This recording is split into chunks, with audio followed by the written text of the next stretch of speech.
Palestra do Guia do Patchwork, número 16. Palestra não editada. 8 de novembro de 1957. O alimento espiritual. Saudações em nome do Senhor. Abençoada seja esta hora, abençoados sejam todos vocês, meus amigos. Tenho novamente o prazer de dar as boas-vindas a novos amigos que aqui estão esta noite, e quero dizer a todos: fiquem descontraídos. Nesta hora, não pensem em nenhuma de suas dúvidas. Deixem apenas a sua alma falar e lhes dar a resposta. Isso pode acontecer, se vocês se abrirem. Não é surpreendente que uma pessoa, ao se deparar pela primeira vez com este fenômeno, um espírito capaz de falar por meio de um ser humano, não consiga aceitá-lo de pronto. No entanto, há muitas coisas possíveis das quais vocês ainda não sabem nada. Portanto, fiquem receptivos e aguardem. Vocês acabarão vendo que não existe apenas isto, mas muitas outras coisas que atualmente nem imaginam.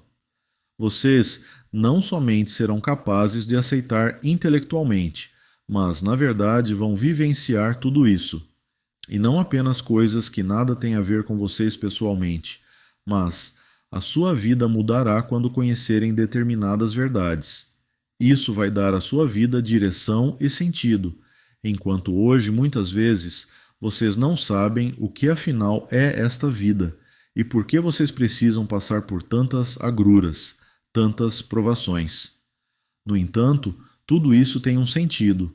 Além disso, estou falando com todos, meus amigos. Descontraiam, relaxem, fiquem abertos. Vocês vão receber respostas, como já ocorreu tantas vezes. Muitos problemas do homem estão relacionados com o pão de cada dia, com questões materiais. Por mais importante que seja o pão de cada dia, sua importância é secundária em relação ao pão espiritual de que o homem necessita. Tem-se falado muito sobre a importância dos alimentos certos, das vitaminas e minerais, das proteínas e dietas. Sem dúvida é bom que a humanidade tenha começado a fazer descobertas a esse respeito. Mas nós, espíritos, vemos uma enorme discrepância entre a nutrição material e a falta de nutrição espiritual. Esta é tão importante quanto aquela. Vemos pessoas espiritualmente famintas, desnutridas, tantas sofrem de deficiência espiritual de vitaminas. A alma ou o espírito precisa muito de alimento, muitas vezes sem que a pessoa o perceba. E é somente quando esse alimento é fornecido, absorvido e digerido que todas as outras necessidades começam automaticamente a serem atendidas, incluindo o pão material de cada dia. Quando o espírito está à míngua, as consequências são inevitáveis. O mesmo se aplica à higiene. A humanidade fez grandes progressos no sentido da higiene física. Hoje em dia, as pessoas se banham diariamente e mantêm o corpo limpo. Ao mesmo tempo, há muitas almas por aí sem higiene. Talvez vocês estejam se perguntando como fazer a higiene da alma e nutrir o espírito. O que precisa ser feito na prática? A nutrição espiritual é o consumo regular de verdades espirituais. Até as repetições são importantes. E de leis espirituais. Ver a vida do ponto de vista espiritual, que com frequência contrasta com o ponto de vista material, para que um dia a sua perspectiva também mude nesse sentido. Essa nutrição espiritual precisa tornar-se um hábito regular, pois é possível que vocês tenham vivido sem ela por muito tempo. Estão tão acostumados a isso, exatamente como alguém se acostuma a comer o tipo errado de alimentos que não fornece os fatores essenciais de que o corpo necessita para permanecer forte e vigoroso.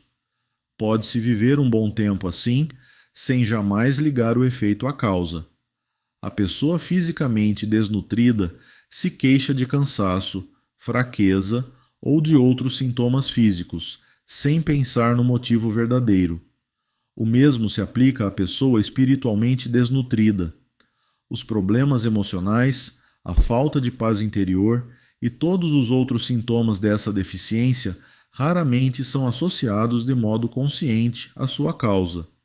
O alimento espiritual não chega sozinho até vocês. Vocês precisam buscá-lo, da mesma forma que buscam a nutrição física. Vocês precisam trabalhar pelo pão. Precisam providenciá-lo, comprá-lo, prepará-lo, comê-lo. Isso é tão verdadeiro com relação ao pão espiritual como ao pão material. Vocês conquistam o pão espiritual mediante o desejo sincero de recebê-lo.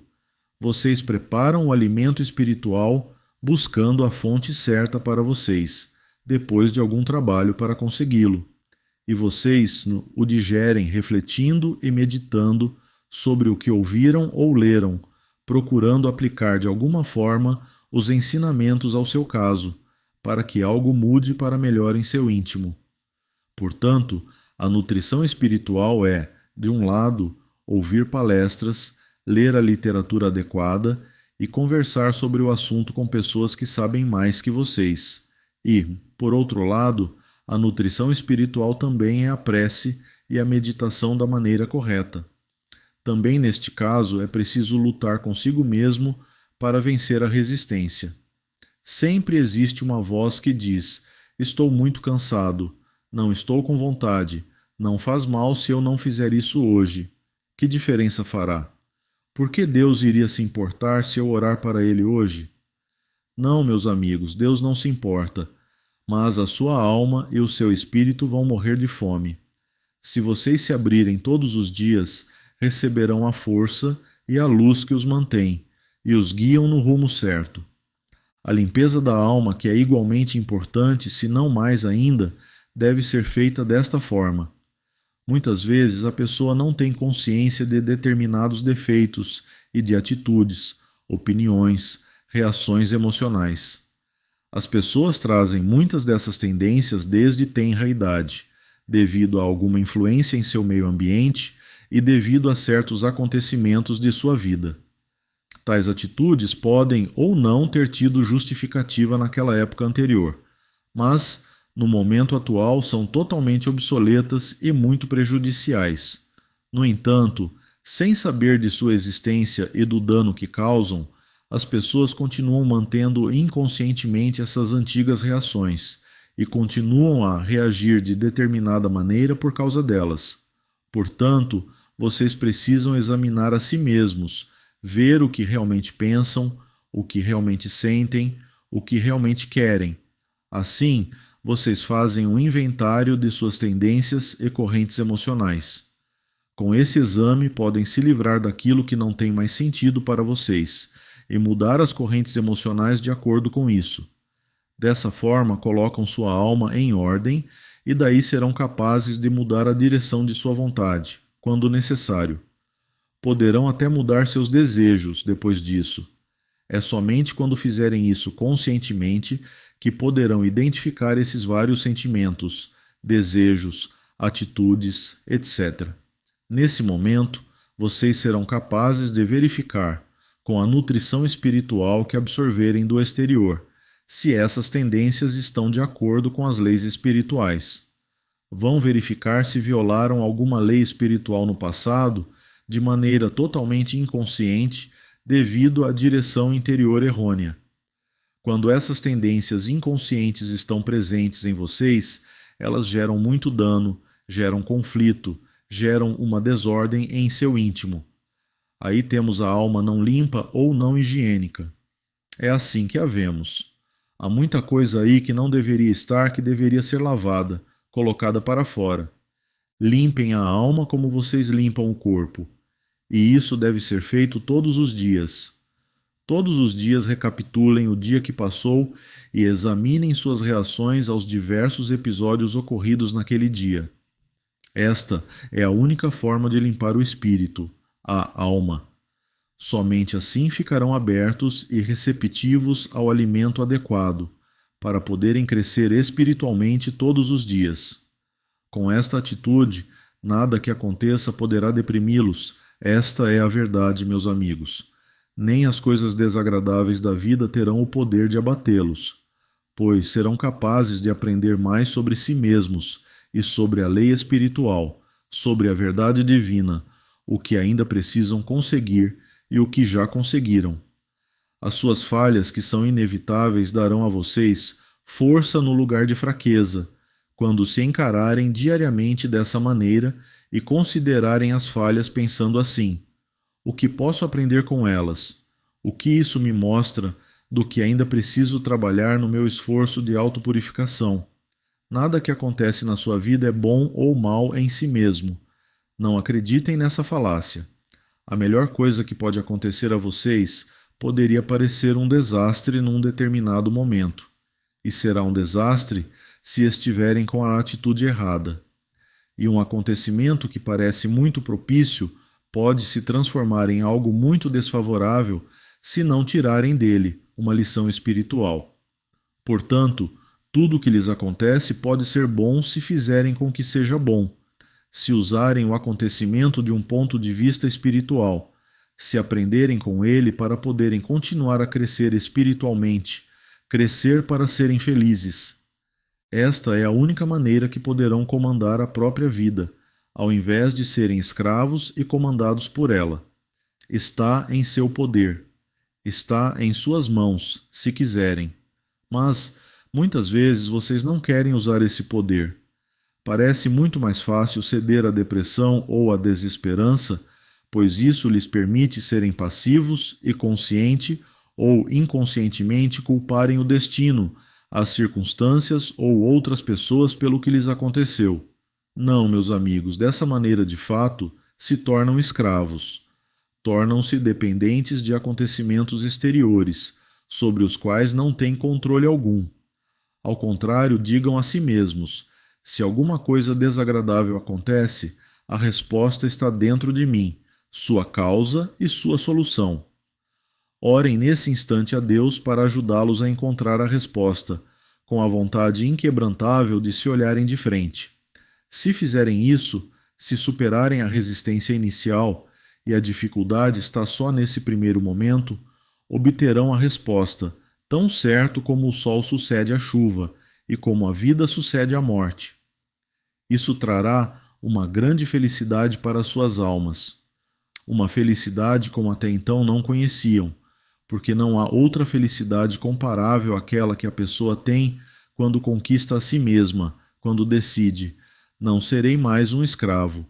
De agora em diante, vou dirigir minha vida.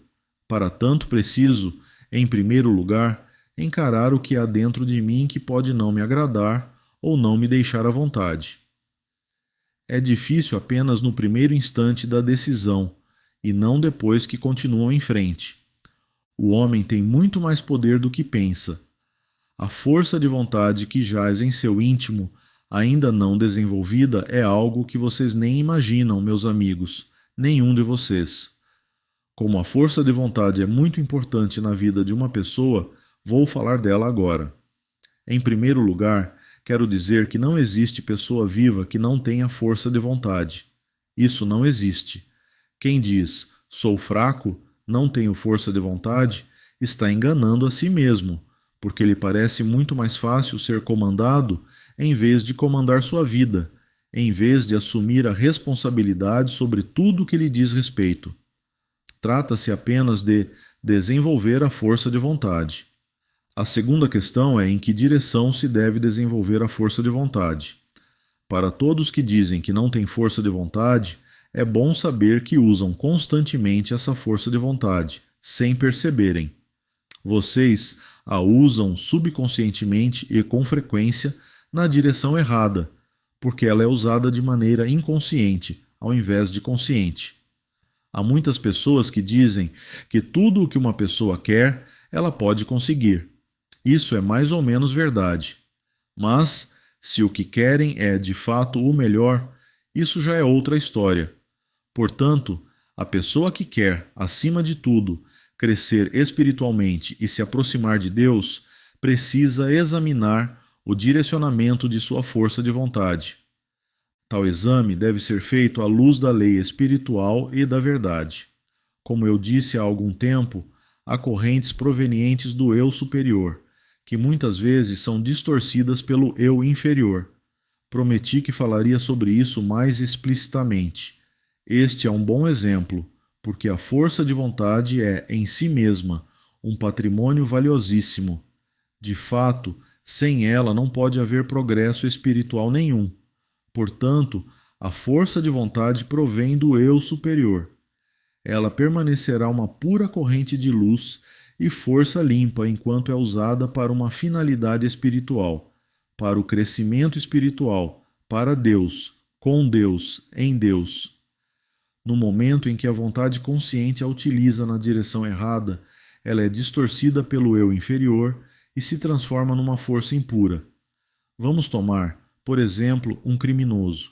É muito evidente, perceptível, que ele usa sua força de vontade na direção errada. Quer impor sua vontade a qualquer custo. Para ele, a satisfação dos desejos pessoais está tão acima de tudo que ele se dispõe a prejudicar os outros para atingir seu objetivo, o ego. Uma pessoa mais desenvolvida não agiria assim, porque sabe que o crime é um pecado.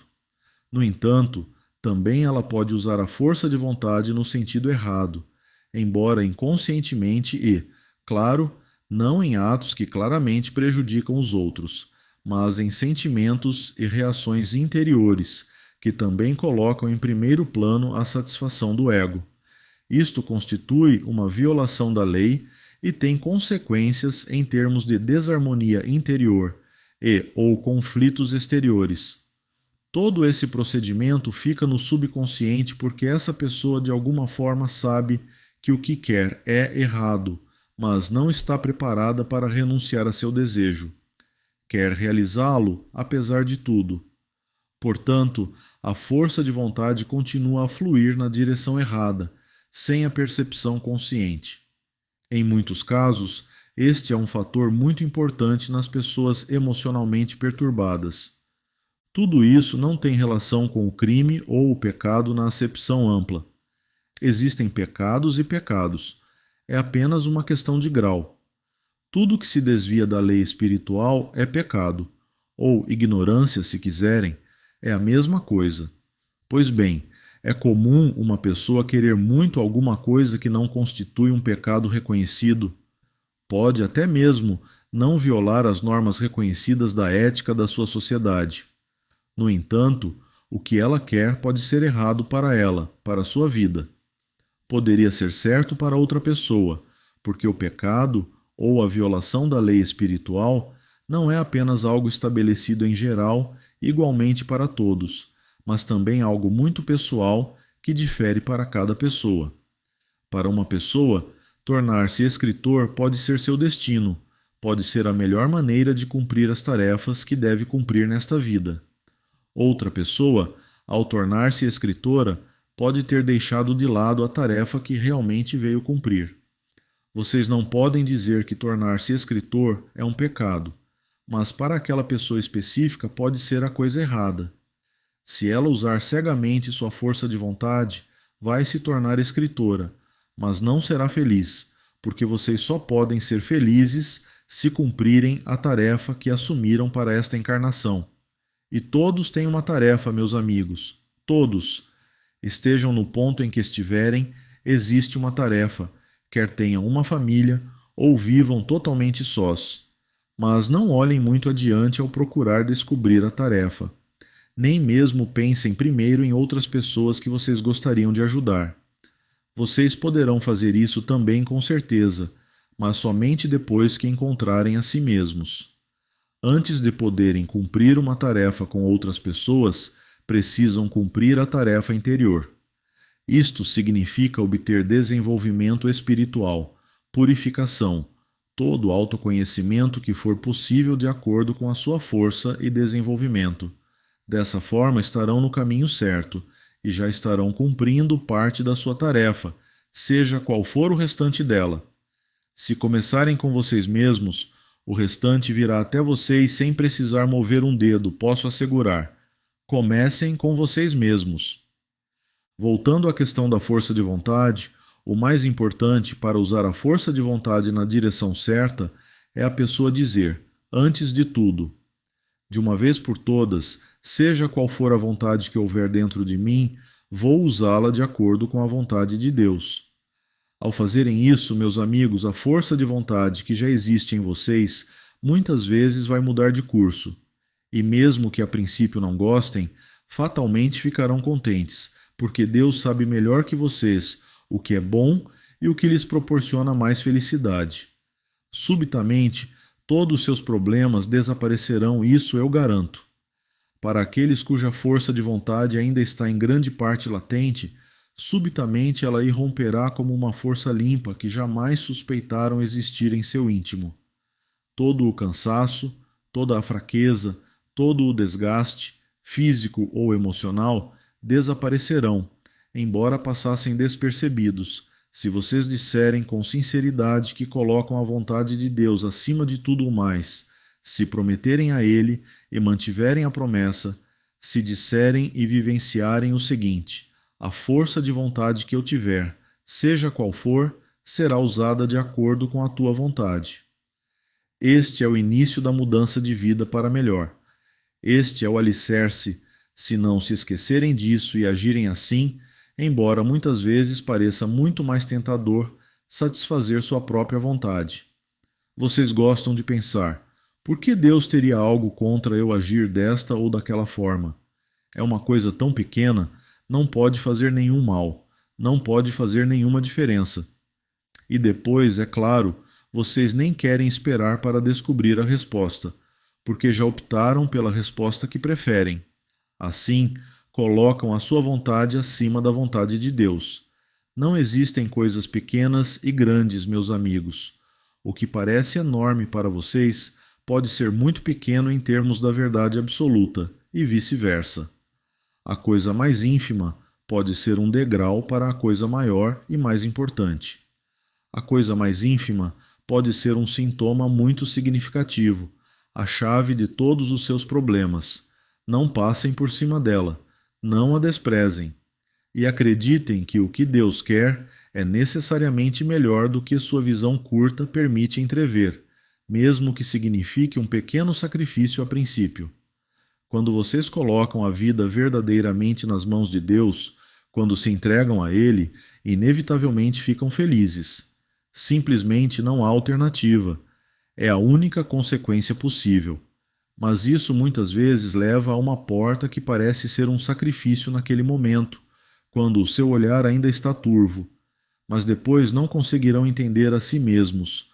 O que parecia tão importante e tão atraente, ou tão difícil de fazer, tão difícil de renunciar, vai parecer um fardo que carregavam, e de fato era.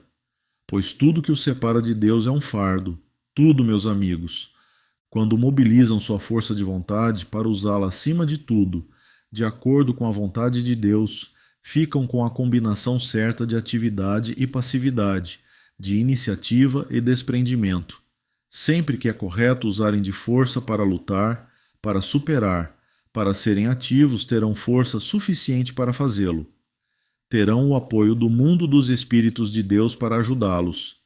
E sempre que for certo se deixarem levar pela correnteza e não lutarem contra, o farão em paz. Naquele momento e naquela situação, a passividade será a atitude correta. E não me perguntem: como vou saber o que Deus deseja? Qual é a vontade dele? Como vou saber quando lutar e ser ativo e quando ser passivo? Se realmente quiserem saber, terão a resposta.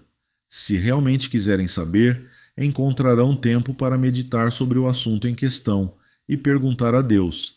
Ele mostrará a resposta e pode fazê-lo de muitas formas.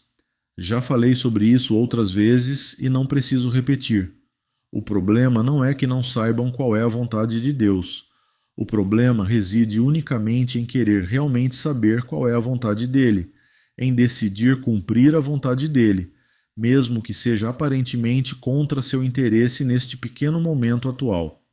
Se satisfizerem essas condições, fatalmente receberão a resposta. E muitas vezes nós notamos que recebem sempre a resposta para as suas preces, a sua pergunta sobre qual será a vontade de Deus, mas muitas vezes não querem ver. Propositadamente ficam de olhos fechados.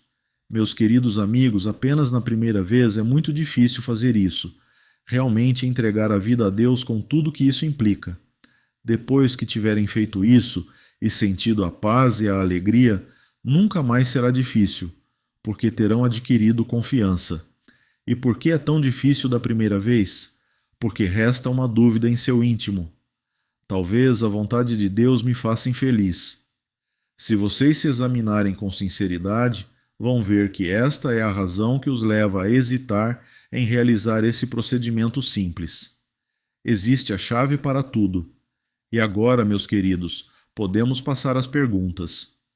Pergunta: será que você poderia nos dizer se existe vida consciente em outros planetas? Resposta: sim, existe. Cada planeta, estrela, etc., é uma esfera onde existe vida espiritual, as muitas esferas de que temos falado. Pergunta: mas estou falando de seres conscientes orgânicos. Resposta: um ser espiritual também é orgânico, pois todos os órgãos existem na matéria radiante. E sem dúvida existe consciência. Mas não há vida como a vida material de vocês. A matéria é diferente, de densidade diferente. Esses espíritos naturalmente podem se materializar. Podemos fazer isso, e o fazemos em determinadas circunstâncias. Se isso acontecer, vocês achariam que o espírito materializado é de carne e osso. Mas a vida em outros planetas não é exatamente na forma material de vocês. A matéria radiante apresenta grandes variações. O que pode ser matéria radiante para vocês, que não conseguem perceber com seus olhos, para nós é matéria densa, de diferente vibração e tipo. Por outro lado, os poderes da escuridão, a matéria deles é tão grosseira, muito mais grosseira que a matéria de vocês, de modo que também não conseguem vê-la. Ela não é radiante, muito pelo contrário, é muito grosseira para que consigam percebê-la. Vocês pensam que toda a vida no além é matéria sutil, mas não é. Qualquer diferença no grau de densidade é automaticamente invisível para um espírito acostumado a outra vibração, a menos que os espíritos sejam tão altamente desenvolvidos que tenham o poder de focar a visão conforme os diferentes graus de densidade. Se não houver materialização, vocês não conseguem ver a textura da matéria existente em outras esferas.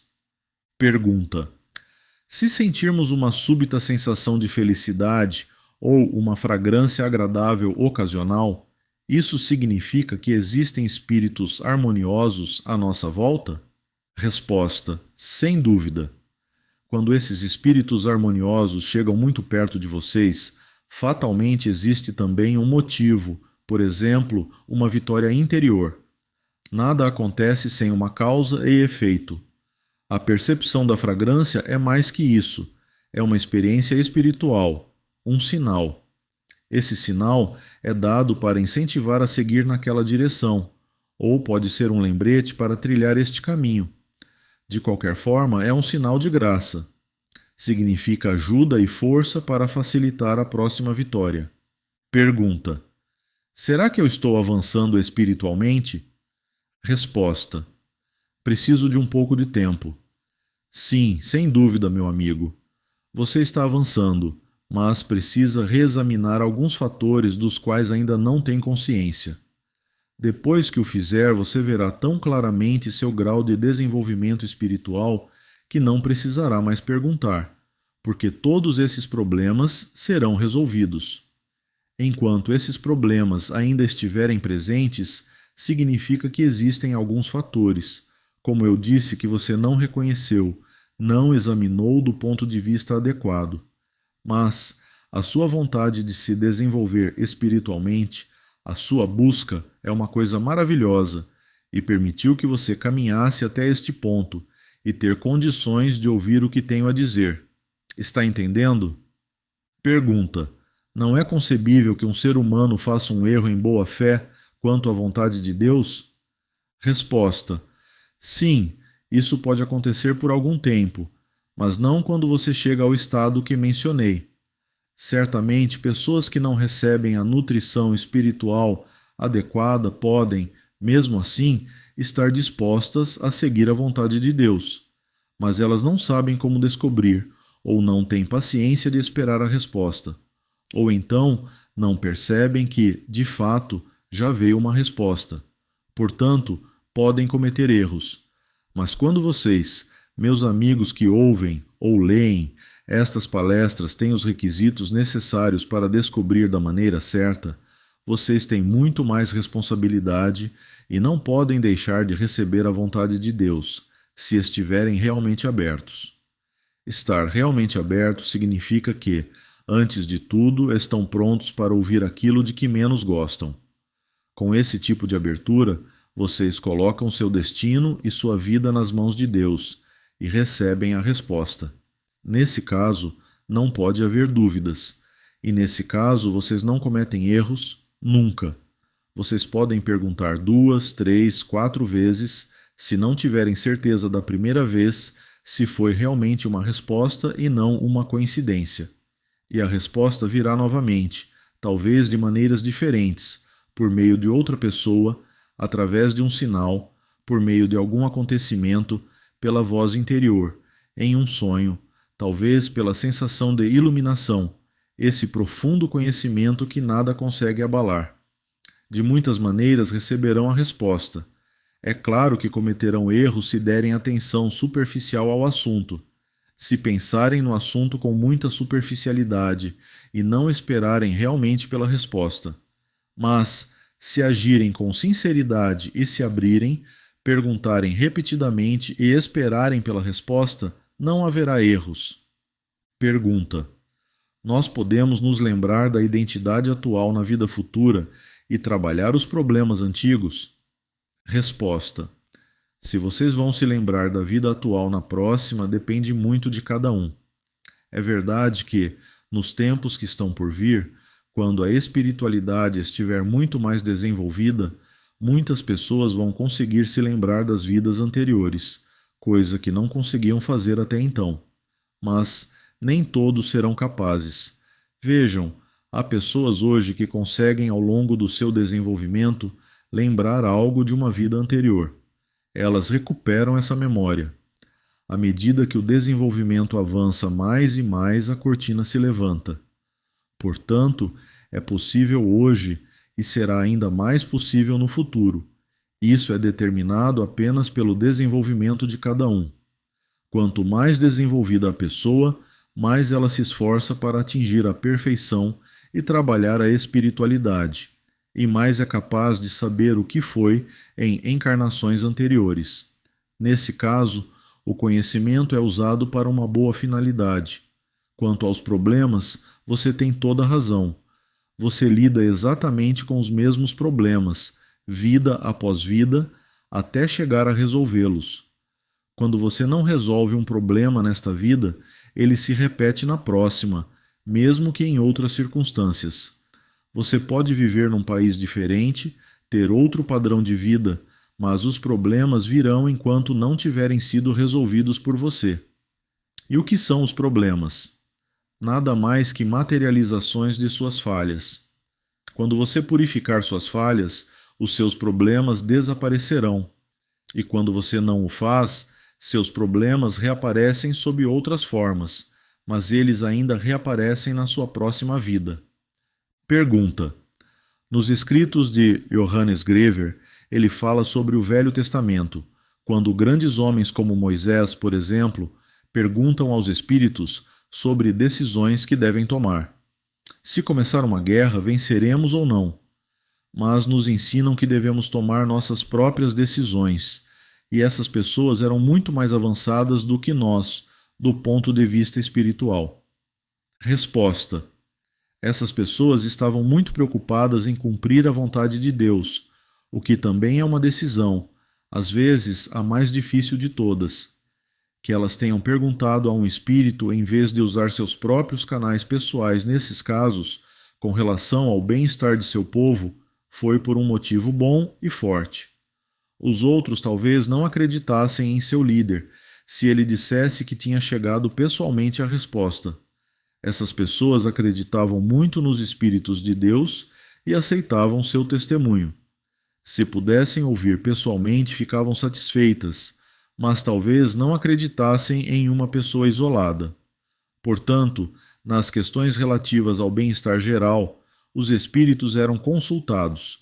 Pergunta: o ser humano sempre tem um ou mais guardiões espirituais e os espíritos superiores ajudam os inferiores? Resposta: os espíritos inferiores também têm guardiões, sem dúvida, mas, como todos os seres humanos, eles não conseguem enxergá-los, e às vezes esses guardiões estão distantes, não conseguem chegar perto. Isso acontece de acordo com a sua própria atitude, mas cada espírito tem, em algum lugar e de alguma forma, um guardião. Quanto aos seres humanos, todos têm um guardião. Alguns têm mais de um, outros apenas um. Depende do caso, mas jamais existe injustiça.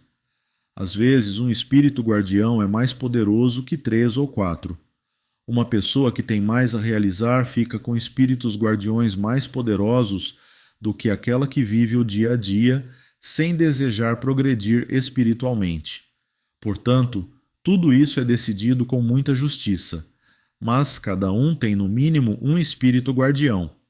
Pergunta: o mundo dos espíritos vê alguma coisa sobre as naves espaciais e discos voadores que agora são mencionados com tanta frequência e parece que estão sendo confirmados pela observação?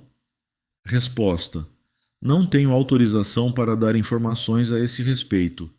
Eu já disse antes e vou repetir. Existe uma razão muito boa. Dentro de alguns anos vocês vão entender por que eu não posso falar sobre isso. Pergunta: fiquei pensando na sua última palestra quando você falou sobre os muitos espíritos que ficam à volta do ser humano. Os espíritos da escuridão e os espíritos superiores. Quando os invocamos, isso em geral é consciente? Resposta: não, não é consciente. Na verdade, é quase sempre inconsciente. É muito, muito raro isso ser feito de maneira consciente, pelo menos no que diz respeito aos espíritos da escuridão. Se uma pessoa realmente faz isso, ela mesma é um espírito muito mau. No tocante aos espíritos da verdade e da luz, vocês devem e podem invocá-los conscientemente.